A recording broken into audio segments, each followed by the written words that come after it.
Have you ever bought one of those unkillable perennials, only to watch it quietly give up by July? Here's the thing, it's probably not your fault. I've been digging into what really happens, and it turns out there's a huge catch that nobody prints on the plant tags. In this video, I've pulled together a list of 11 perennials that actually do come back year after year. But more importantly, we're going to talk about the one June watering mistake that secretly kills them. You see, a brand new plant doesn't act anything like the established ones thriving in your neighbor's yard. There's a biological reason for this that's kind of overlooked. And the fix? It's often the exact opposite of what the label tells you. Stick around for plant number 3, by the way. It's the one almost everyone waters to death, and I'll share a quick 30-second switch that saves it. Here's how we'll break this down. First, the 11 reliable plants. Second, that crucial June watering move. And third, the exact moment you get to stop fussing and just let them do their thing. No special tools, no green thumb required. Just a simpler way to get more color with a lot less guessing. Let's start with that big mistake, because again, it's almost never the plant's fault. You walk into any garden center and the tags all promise the same stuff. Drought tolerant, tough as nails, thrives on neglect. And honestly, that reputation is real. But here is what extension guides from major universities keep warning us about. These perennials are only drought tolerant after they've lived in your soil for one full season. On day 1, that little starter is one of the thirstiest things in your yard. Think about what's happening under the soil. That plant spent its whole life in a pot, so its roots are kind of coiled up in a tight little ball. I mean, the easiest way to picture it is this. Water is a magnet, and roots are iron filings. The roots only grow toward where the water actually sits.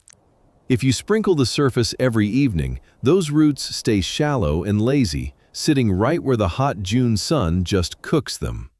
But if you soak them deeply and less often, the roots chase that water straight down. That right there? That's how the plant gets tougher by the week. And that's the trap. Some of these so-called drought lovers actually need more water in their first few weeks. Others, they'll rot if you baby them. Same garden, same week, completely different needs. There's really no one-size-fits-all rule for a whole flower bed. So, as we go through the list, I'll judge each plant on 3 quick things. The growing zone, how long it lives, and what a starter usually costs. Just to be clear, when we say come back, it means the leaves might die back in winter, but the roots are alive and resting, ready for spring. So don't overthink it. The problem was never your brown thumb. Nobody really explains that first summer. Get that one stretch right, and the rest kind of takes care of itself. I'm going to group these 11 by their watering personality, because that's what actually keeps them alive. Let's jump into the most forgiving ones first. Number 11 is the Black-Eyed Susan. These guys are hardy through zones 3 to 9, and a healthy clump will honestly keep going for years. A starter usually runs about $3 to $5. The big mistake people make here is drowning that young crown with nightly sprinkles. The fix? Just give it one deep drink a week while it settles in, and then leave it alone. Oh, and here is a fun trick a lot of gardeners share. Leave those dead seed heads standing in the fall, and the birds will literally plant next year's flowers for you. Less work for you, free seeds. Number 10 is Coreopsis.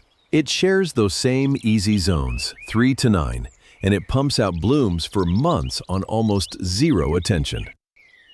The mistake people run into is never dividing it, so it eventually just crowds itself out. But the fix is super simple. Lightly deadhead it through the summer. Split the clump maybe every 2 or 3 years, and it'll reseed itself into this gorgeous golden drift. It really doesn't have to be fancy. Coming in at number 9, we have the Coneflower. This one lives for years and feeds the bees and finches all season long. Now, here's the biology that makes these first three plants so reliable. They are native prairie plants, which means they're built with deep taproots to survive wide-open fields with absolutely no gardener around to help them. So, naturally, the mistake is babying them in rich, soggy soil. The fix is to plant them, water deeply once a week for that first month, and then just back off. Let those deep roots do all the heavy lifting. Now comes the group that beginners usually kill by just being too nice. Number 8 is Yarrow. It's hardy in zones 3 to 9 and tough as old boots once it's established. The mistake here is rich soil and too much water. That's what makes it flop over and rot. The fix? Lean, gritty soil and a spot you basically just ignore. Seriously, the poorer the soil, the stronger it stands. Don't overdo it. Number 7 is Russian sage. It's a quiet showstopper. But here's the surprising part that most beginners never hear. These aromatic plants don't just tolerate poor soil, they actually depend on it. They evolved on dry, rocky hillsides where the soil drains in minutes. So the mistake is planting them in soft, rich, soggy ground. The fix is gritty, fast-draining soil and honestly, a lot less water than feels natural.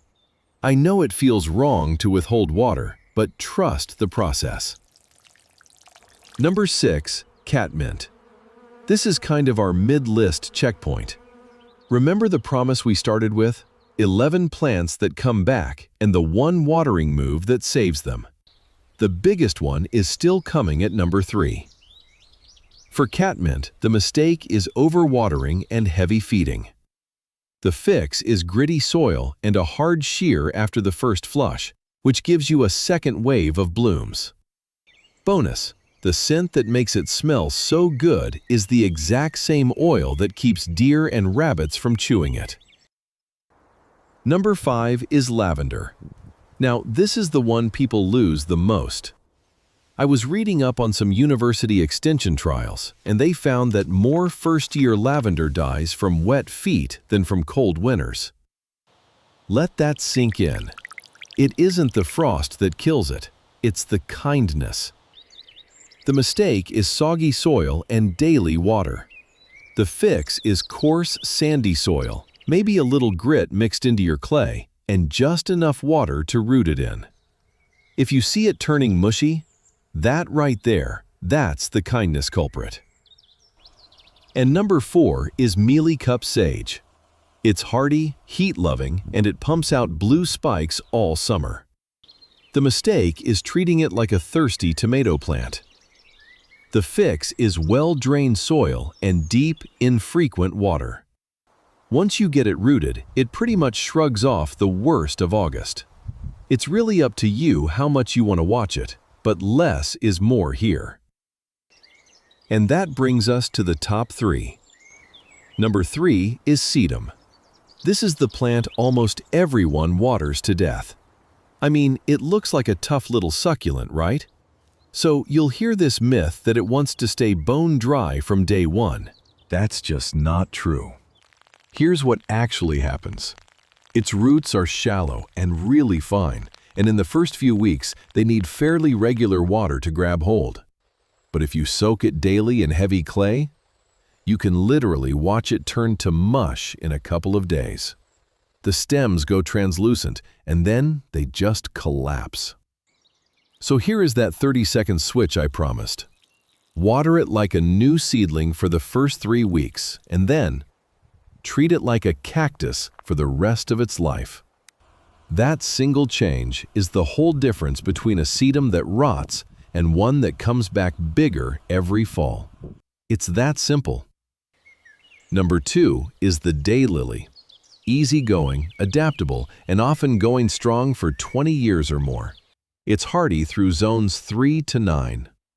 But its one catch is timing. While it's setting flower buds that first summer, it wants a steady 1 to 1.5 inches of water a week. If it doesn't get it, it quietly skips blooming just to protect itself.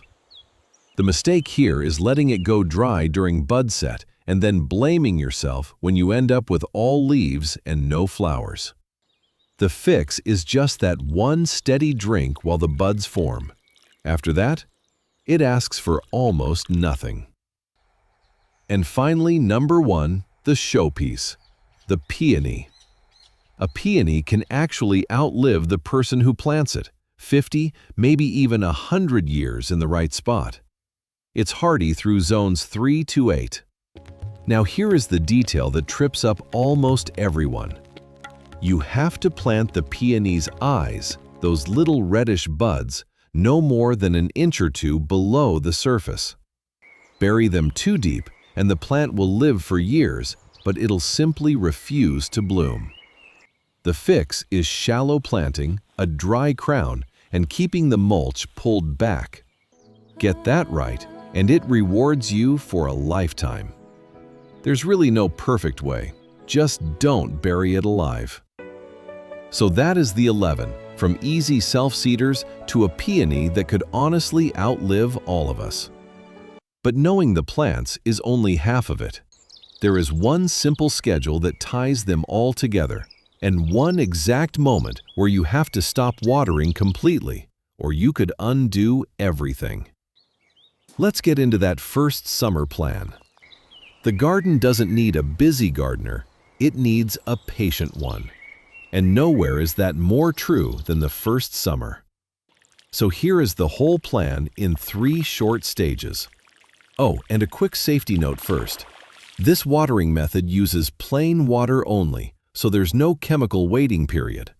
But if you have pets or kids, still check each plant before letting them chew the leaves, because a few of these, like lavender, are just not meant to be eaten. Stage 1 is the first month in the ground.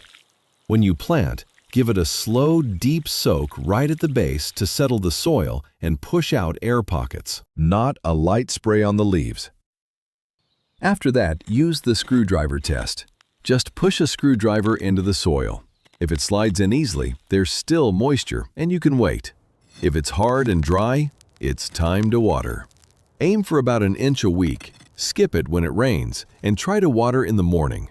Life gets busy though. If you miss a morning, that's okay. Stage 2 carries you through the rest of the summer. Now you stretch the time between waterings on purpose.